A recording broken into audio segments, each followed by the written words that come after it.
શાળાની આવો દર્શક મિત્રો, આજ અમિતભાઈ અમારા ઉજાસ મેગેઝિનના તંત્રી આજે મને બંગાળ વિશે પૂછવામાં આવ્યું છે અને મને આનંદ થયો છે કે આવા જે સમાચાર ન્યૂઝ લેવા જ જોઈએ અને જનતા સુધી પહોંચવા જોઈએ. અમારી અટલ આશ્રમ સુરત યુટ્યુબ ચેનલને પણ સબસ્ક્રાઈબ કરી ફોલો કરી અને જરૂર આવા કાર્યક્રમ નિહાળો. જી બાપુ, એક સવાલ છે કે આ બંગાળ તો ગયા તો ત્યાં ચૂંટણીનો માહોલ હતો. અમે તો ટીવી જોઈએ છે, ન્યૂઝ જોઈએ છે, સાંભળીએ છીએ, પણ તમે તો રિયલમાં ત્યાં બધું જોયું હશે. થોડોક નાનકડો પ્રસંગ કોઈ યાદ હોય? ના, એ પ્રસંગ તો બરાબર છે. સાધુ છે રાજકારણમાં નથી હોતો સાહેબ. ભારતીય જનતા પાર્ટી હોય, એક્સવાય કોઈ બી પાર્ટી હોય, પણ મને ખબર છે કે ભારત એક વિજયી બનશે અને માણસની સત્તા પલટીવાર આ તે થતું જ હોય છે. સમય અનુસાર બધા કાર્યો ભગવાન કરતા હોય છે અને આ બધું જનતાના હાથની વાત છે અને જનતાને પણ પ્રેરણા ભગવાન જ આપતી હોય. જે સમયમાં સુધારો કરવો હોય ને એ પરમાત્માની જનતા છે, સમાજ છે, એ ભગવાનનું વૈરાટ સ્વરૂપ છે. જ્યારે સમાજ નિર્ણય કરે તો એ માણસને વડાપ્રધાન પણ બનાવી શકે છે અને એ હાર પણ કરી શકે અને જીત પણ કરી શકે છે. એ સમાજની વાત છે. સમાજ એ પરમાત્માનું વૈરાટ સ્વરૂપ છે, એ ધારે કરી શકે છે. એટલે જ કીધું કે તમારો માનવ અધિકારનો પહેલો હક છે. દાન અનેક પ્રકારના હોય છે.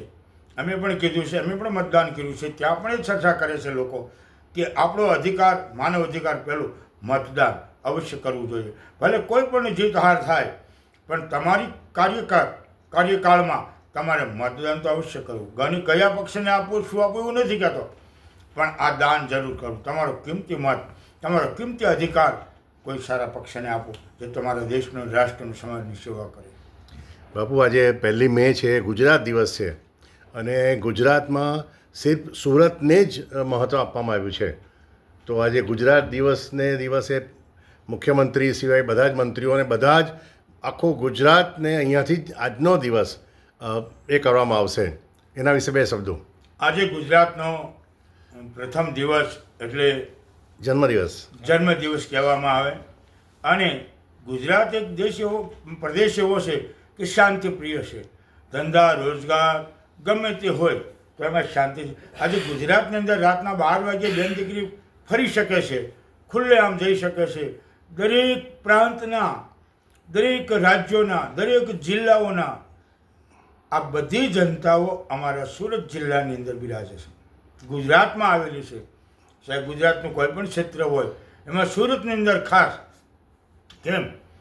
અહીં તો વસુદેવ કુટુંબકમની ભાવના, કોઈ પણ વર્ણ હોય, કોઈ પણ જાતિ ભેદ વગરનું આ ગુજરાત દરેકને અપનાવે છે.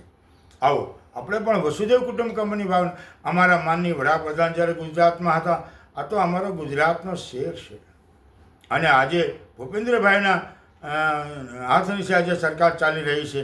એ પણ આજે ગુજરાતનું એક પનોતા પુત્ર તરીકે દેશનું સારું શોકન સંભાળી રહ્યા છે. આપણે મોદી સાહેબને પણ એવી શુભકામના પાઠવીએ કે તેઓ ખૂબ તંદુરસ્ત રહે, દેશને, રાષ્ટ્ર, સમાજની સેવા કરી શકે.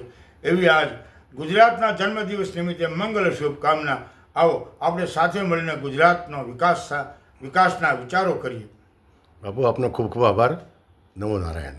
નમો નારાયણ. દર્શક મિત્રોને